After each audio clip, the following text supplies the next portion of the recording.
तो बच्चों आज हम लोग बात करेंगे सोशल डिस्क्रिमिनेशन अर्थात सामाजिक भेदभाव। तो हम शुरुआत करेंगे सबसे पहले एजवा जाति से, नडार जाति से, जिसे आज आप लोग ओबीसी नाम से जानते हो, और आम्बेडकर जी के बारे में बात करेंगे। आम्बेडकर जी जिन्होंने क्या किया है, डबल पीएचडी किया है, डॉक्टरेट किया है, कहां से, लंदन से।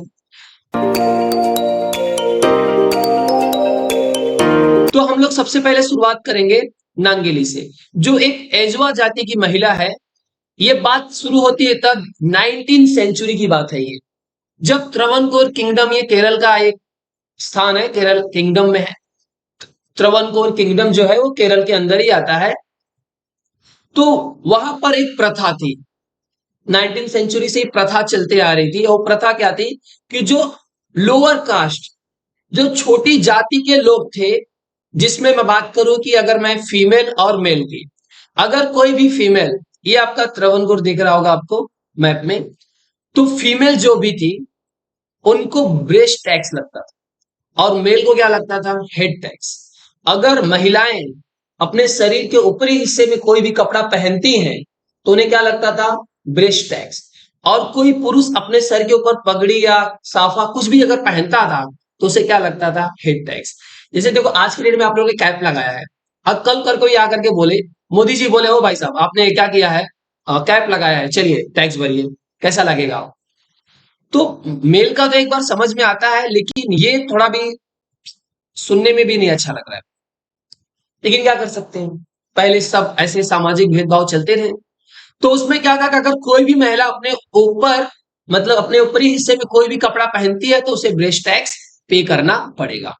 अब कहानी शुरू होती है यहां से, जब नंगेली जो ये महिला है, इसने अपने शरीर के ऊपरी हिस्से में कपड़े पहन लिए। तो राजा के आदमी लोग आए, बोलते भाई चलो आपने शरीर के ऊपरी हिस्से में कपड़े पहने हैं, चलिए टैक्स भरिए।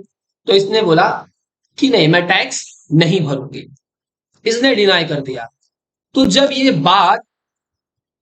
बात उच्च जाति के लोगों को, अपर कास्ट वालों को पता चली, तो उनको लगा कि अरे हमारे साथ तो ये भाई साहब नाइंसाफी हो रही है। वाह वाह भाई साहब, और सब के सब बहुत गुस्से हो गए। और जब गुस्सा हो गए तो ये राजा को बोले कि राजा देखो ये सब क्या हो रहा है।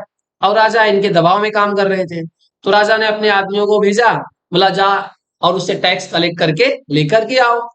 जब राजा के आदमी इसके पास जाते हैं टैक्स कलेक्शन के लिए, तो वो नंगेली जो है वो उनसे झगड़ा करने लगती है कि मैं टैक्स नहीं दूंगी। और विवाद धीरे धीरे धीरे धीरे बढ़ते जाता रहता है। तो राजा के लोग और काफी लोग जुट करके वहां पे बड़ी जाति के लोग उसे बहुत परेशान करते हैं, बहुत टॉर्चर करते हैं। तो फाइनली वो समझ जाती है कि मैं इन लोगों से जीतने वाली नहीं हूं, मैं जीत नहीं पाऊंगी। फिर वो घर के अंदर जाती है, तो लोगों को लगता है टैक्स लेने गई, लगता है टैक्स का पैसा लेने गई है, ला करके अभी देगी। लेकिन वो जब बाहर निकलती है तो सभी लोग एकदम बोलते हैं ना, देख करके एकदम आश्चर्यचकित हो जाती है कि मतलब क्या हो गया भाई साहब ये। वो क्या करती है, अंदर जाती है, तो अपने हाथों से अपने दोनों, अपने ब्रेस्ट को काट करके एक पत्ते पे, केले के पत्ते पे रख करके ला करके सामने रख देती है। उस समय अगर आपको टैक्स भरना रहता था ना, तो केले के पत्ते पे टैक्स भरते थे।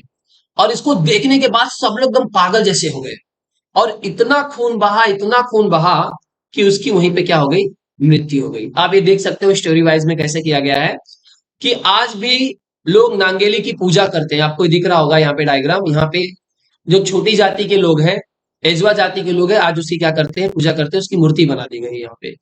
तो उसकी जब मृत्यु हो गई तो ऐसा लोग, कुछ लोग कहते हैं कि जब उसकी चिता जल रही थी तो उसका हस्बैंड जो था वो भी उस चिता में कूद करके उसने भी अपनी जान दे दी।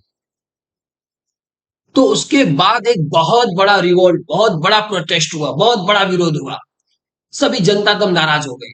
तो फिर राजा को फाइनली 1924 में यह टैक्स सिस्टम रिमूव करना पड़ा, सिर्फ और सिर्फ किसके लिए, एजवा जाति के लिए। सबके लिए माफ नहीं किया गया था, सिर्फ और सिर्फ कौन सी जाति के लिए, एजवा जाति के लिए। आज के डेट में सब नॉर्मल लगता है, लगता है क्या नहीं, बहुत गुस्सा आता है हमको कि ऐसी कौन सी प्रथा हो सकती है। लेकिन उस समय नॉर्मल था। जैसे आज के डेट में गाय बकरी भैंस इसका बलि चढ़ता है, सबको नॉर्मल लगता है। लेकिन हमारी आने वाली पीढ़ियों को नॉर्मल नहीं लगेगा, उनको लगेगा कैसे लोग थे भाई। जैसे आज हमको लग रहा है कि भाई साहब ऐसा कैसा हो सकता है, लेकिन क्या कर सकते हैं, कास्टिज्म है, चल सकता है।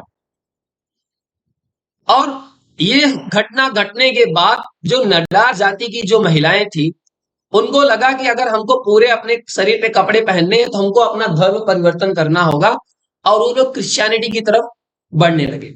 सब लोग क्रिश्चियन बनना शुरू हो गए, और क्रिश्चियन बनने के बाद उन्होंने क्या किया, धर्म परिवर्तन करने के बाद अपने शरीर पे पूरे कपड़े पहनने लगे।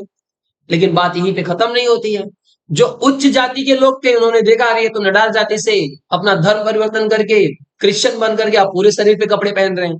तो उन लोग को गुस्सा आया, उन्होंने राजा को बोला कि राजा ये गलत हो रहा है।